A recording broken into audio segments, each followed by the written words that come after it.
Shalom, selamat pagi saudaraku yang dikasihi oleh Tuhan. Renungan pagi Sabtu 3 Juli 2021 dengan judul Pertolongan Tuhan melalui malaikatnya. Kisah Rasul 12 ayat 7 demikian bunyi firman Tuhan.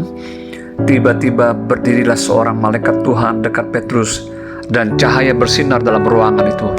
Malaikat itu menepuk Petrus untuk membangunkannya. Katanya, "Bangunlah segera." Maka gugurlah rantai itu dari tangan Petrus.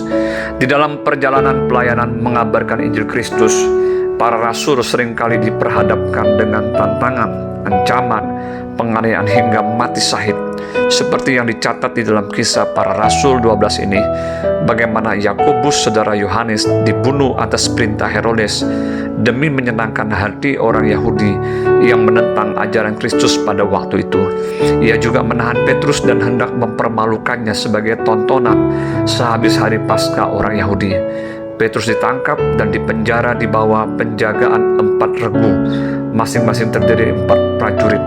Namun diceritakan bahwa jemaat dengan tekun mendoakan Petrus kepada Allah. Pada malam sebelum Herodes hendak menghadapkannya kepada orang banyak, Petrus yang tidur di antara 2 prajurit dengan terbelenggu ditolong oleh seorang malaikat yang diutus Tuhan. Tiba-tiba malaikat itu muncul dengan cahaya terang dan menyuruh Petrus bangun dan keluar dari penjara. Dan seketika itu juga rantai dari tangan Petrus terlepas dan dia dibawa oleh malaikat itu melewati berlapis-lapis penjagaan hingga sampai di depan pintu gerbang besi yang kemudian terbuka sendiri.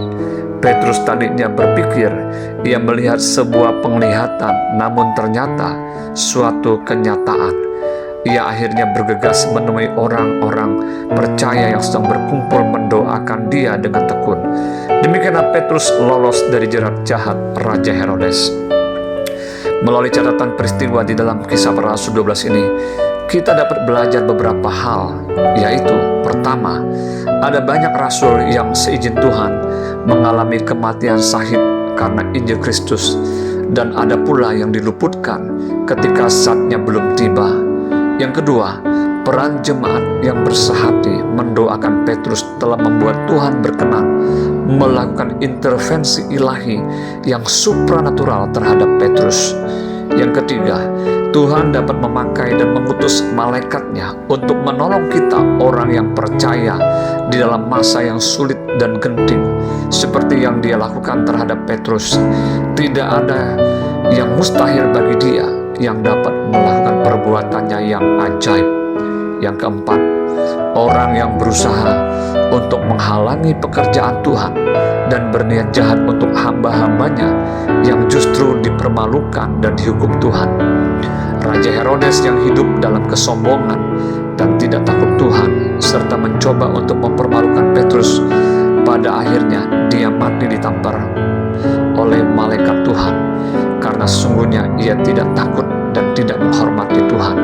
Dalam kisah para rasul 12 ayat 22-23. Aplikasi untuk kita saat ini. Marilah di masa yang sukar ini, di mana orang menjadi takut dan terintimidasi oleh bahaya virus corona yang begitu mengancam, kita perlu bersehati tekun berdoa untuk meminta perkenanan Tuhan agar melepaskan dan membebaskan kita dari COVID-19 ini. Percayalah, Dia Tuhan yang sanggup memelihara dan melindungi kita dari yang jahat melalui para malaikatnya. Seperti dikatakan di dalam Mazmur 34 ayat 8 yang berbunyi demikian, malaikat Tuhan berkemah di sekeliling orang-orang yang takut akan Dia, lalu meluputkan mereka. Dan setiap kita yang mungkin mengalami berbagai tantangan dan penganiayaan karena memberitakan Injil Kristus, jangan takut, sebab Dia tidak akan mempermalukan kita hamba-hambanya. Dia pembela dan penolong yang setia, dan Dia sanggup memberikan perlindungannya melalui para malaikatnya. Dan kita harus siap di dalam hidup ini untuk berani berkata, seperti Paulus berkata, hidup bagiku Kristus dan mati adalah keuntungan. Tetapi jika aku harus hidup di dunia ini, itu berarti bagiku bekerja memberi buah.